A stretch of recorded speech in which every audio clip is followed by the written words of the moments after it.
He wasn't supposed to be there. He didn't announce himself. He didn't wear the suit that made people stand straighter or the watch that signaled power from across a room. On this afternoon, he walked into the school cafeteria like any other parent, unnoticed, almost invisible, carrying a quiet weight he couldn't explain. It wasn't on his calendar. No assistant scheduled it. Something inside him simply refused to stay quiet. The room buzzed with the ordinary chaos of lunch. Plastic trays scraped against tables. Laughter rose and fell in careless waves. Posters about kindness and inclusion clung to the walls like promises already forgotten. He scanned the room slowly, not as a CEO, not as a man used to control, but as a father searching for one small face in a sea of noise. He found her near the center of the room at first. Nothing looked wrong. She sat upright, shoulders tight, eyes lowered to her tray. Then he noticed what wasn't there. No one sitting beside her. No shared jokes. No traded snacks. Just empty seats, like an invisible line no one else dared to cross. A group of kids nearby leaned in close, whispering, glancing, laughing, too sharply to be harmless. His steps slowed. His chest tightened. One boy reached over and slid her carton of milk away. A girl mimicked her voice under her breath. Another child muttered something that made the table erupt in laughter. She didn't cry. She didn't protest. She simply folded inward, smaller and quieter, as if trying to disappear in plain sight. He looked around for an adult. A teacher stood against the wall, scrolling on a phone. Another walked past the table without breaking stride. No one intervened. No one even pretended not to see. In that moment, the world he believed in fractured. The idea that success could insulate, that love could shield, that the right schools, the right zip codes, the right intentions were enough. He felt anger surge, but beneath it was something colder and far more terrifying. This wasn't an accident. This was a pattern. A choice made with hope, blind faith, and optimism. And as he stood there, unseen and unheard, watching his daughter endure what no child should, he realized the truth was bigger than this room, older than this building, and far more personal than he was prepared to face, because the real story didn't begin in the cafeteria. It began years earlier, with a decision that reshaped his entire life. The man everyone thought they knew to the world. He was certainty embodied. He built companies the way others built myths, brick by brick, disciplined, patient, allergic to chaos. Boardrooms trusted his calm. Investors trusted his silence. He believed systems worked when good people showed up and followed the rules. Merit mattered. Dignity mattered. Fairness, he told himself, wasn't a slogan. It was a process. His private life was quieter, controlled, carefully protected from headlines. That's why the adoption startled people. A powerful white CEO choosing a black daughter was treated like a headline with a halo. Morning shows praised his big heart. Profiles framed it as evidence of progress. Photos circulated of him kneeling to meet her eye, smiling like a man finally softened by purpose. Behind the praise lived a different sound. Polite confusion at charity dinners. Jokes that landed just short of offense. Questions disguised as curiosity. Was he prepared? Did he understand the culture? Wouldn't it be complicated? People smiled as they asked, the way institutions smile when they want credit without discomfort. He answered with patience. He spoke about love, stability, opportunity. He talked about giving a child everything he'd been given and more. He believed the world he mastered would open its doors to her if he held them long enough. He believed excellence could outrun prejudice. After all, hadn't it worked for him? At school orientations, administrators beamed. Diversity statements flowed easily. Posters promised belonging. They shook his hand firmly and praised his commitment. Their words polished and safe. He heard the right language and trusted it. He mistook fluency for conviction. At home, he taught his daughter to be proud of her name, of her hair, of her history. He told her she belonged anywhere her feet stood. He believed affirmation could armor her. He believed the country was better than its past, that progress was a straight line pulled forward by people like him, who did the right thing. What he didn't hear were the silences, the lowered voices when his back turned, the assumptions that followed his daughter into rooms he never entered, the way inclusive spaces calculated comfort by who they protected first. He didn't notice how often she was praised for being well-behaved, or how rarely she was simply allowed to be a child.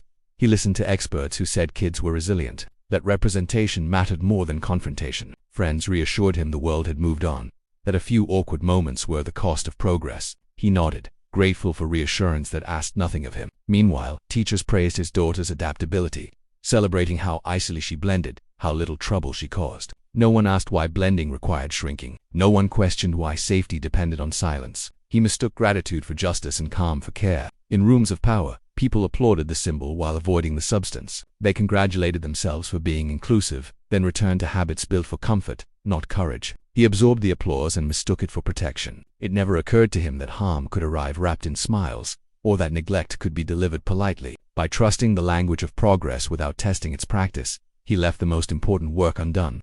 believing vigilance was pessimism and that optimism itself was enough. That assumption would soon collapse under the weight of reality inside him.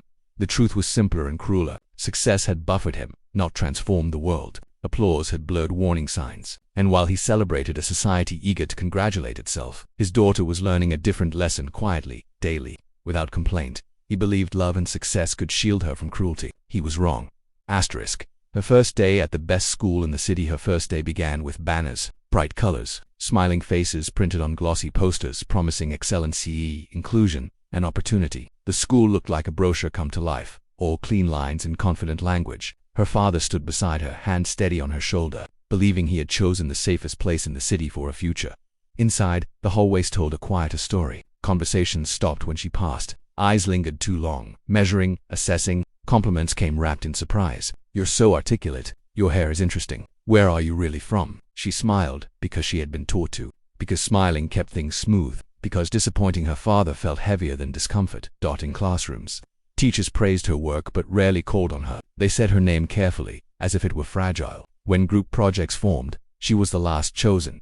Not because she lacked talent, but because silence makes people uneasy. She learned quickly where to sit, how to fold herself into spaces without asking too much.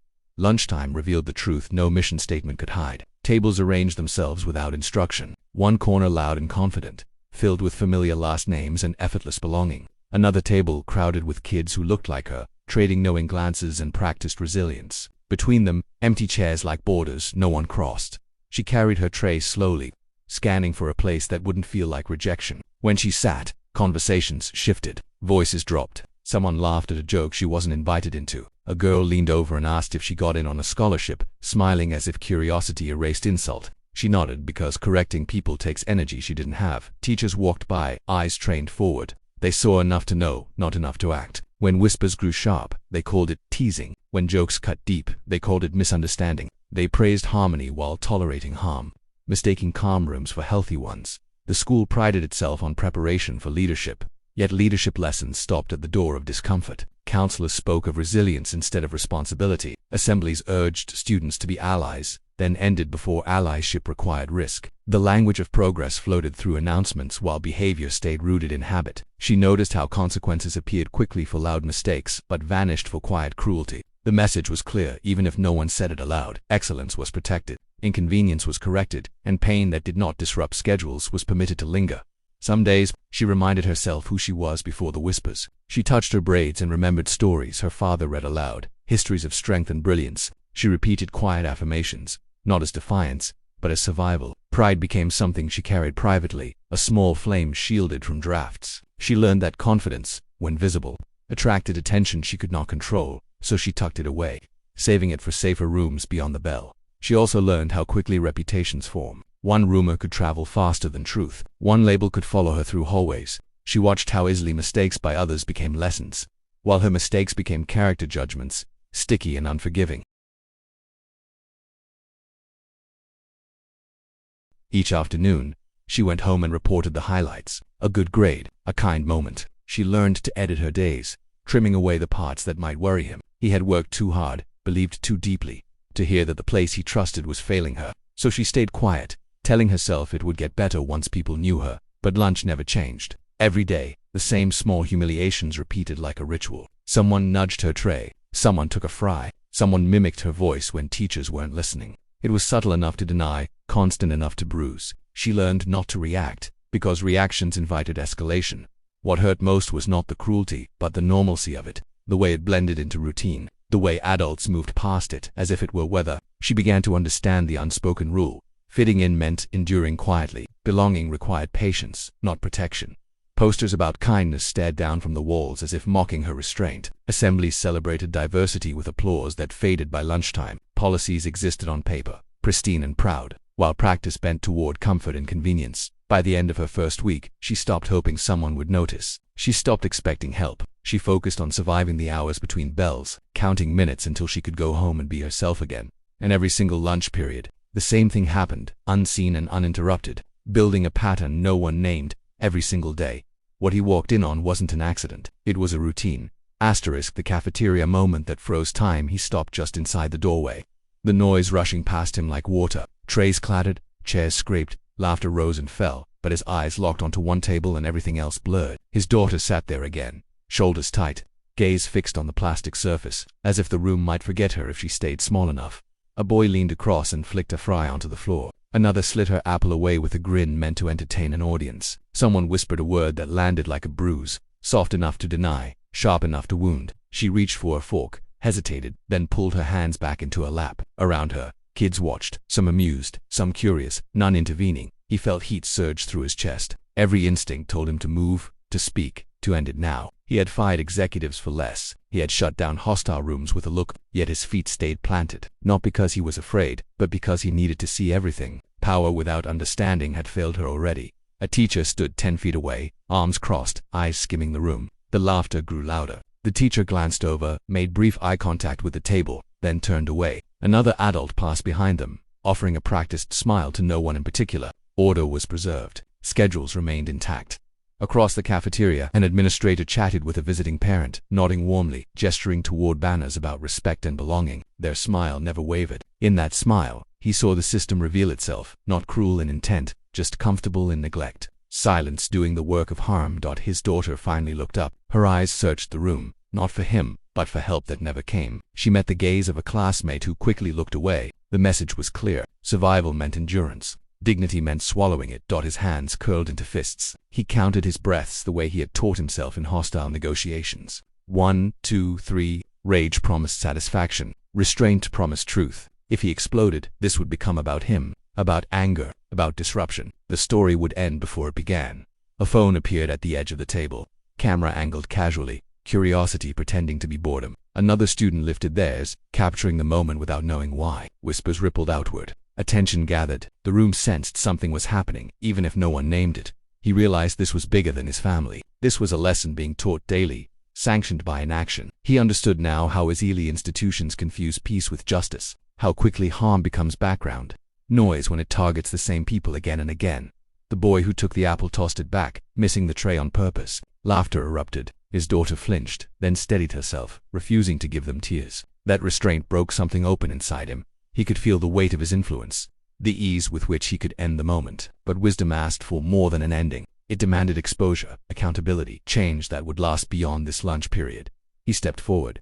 Slowly, deliberately, each footfall measured. Conversations faltered. A few students noticed him then, confusion flickering across their faces. Phones stayed raised. The air tightened. He was no longer deciding whether to act. He was deciding *. When power finally spoke, he walked to the center of the cafeteria, his steps quiet but deliberate, carrying the weight of every privilege and every responsibility he had earned. This was no outburst, no tantrum of a frustrated parent. This was the authority of someone who knew what power could do when wielded for justice rather than profit. Students froze. Teachers stiffened. Administrators paused mid-conversation, their polite smiles faltering under the sudden gravity of the moment.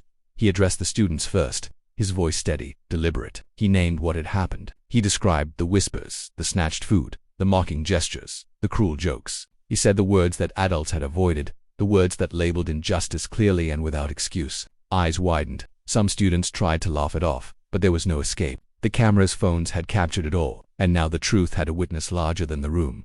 Turning to the teachers, he spoke of responsibility, not suggestions, not polite reminders, responsibility. Silence in the face of harm, he explained, is not neutrality. It is complicity. He detailed the patterns he had observed over weeks, the behaviors allowed to continue unchecked, the institutional failures hidden behind mission statements and diversity slogans. Every word landed with the weight of fact and authority. Administrators shuffled, shuffling papers as if the chaos could be filed away, but they could not erase what had been seen. He cited policies, internal memos, and prior reports, demonstrating that this system had not been broken by accident. It had been ignored, tolerated, and polished for appearance. They had created a theater of inclusion while allowing cruelty to grow in the wings. He spoke to the room, but his words echoed far beyond it. Phones lifted, videos recorded. The subtle cruelty of days past now became public record. Students shared clips in whispered texts that quickly grew viral. Parents were called, emails flooded in, school board members read the reports, faces paling as they realized their institution had been exposed. Outrage spread online faster than any memo could travel. Parents who had been complacent now demanded action. Hashtags trended, stories multiplied. Everyone knew the cafeteria scene. Everyone knew the names. Everyone knew the truth that had been hidden in plain sight. The company he led had prepared him for pressure, for negotiation, for managing crisis, but this was different. This was personal. And yet, he maintained control. He was not trying to humiliate, he was trying to correct, to shine light on a system that had failed the most vulnerable. He remained calm even as panic rippled outward. Teachers whispered apologies, administrators hurried to call emergency meetings.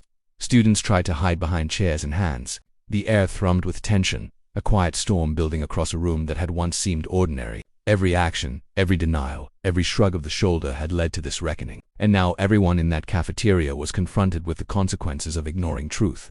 He ended by looking directly at his daughter. She met his gaze, eyes wide but steady, a small spark of pride igniting. She had witnessed him not only protect her, but illuminate the truth. Justice, he realized, did not arrive with force alone. It arrived with clarity, with courage, and with unwavering adherence to the truth even when the room resisted it.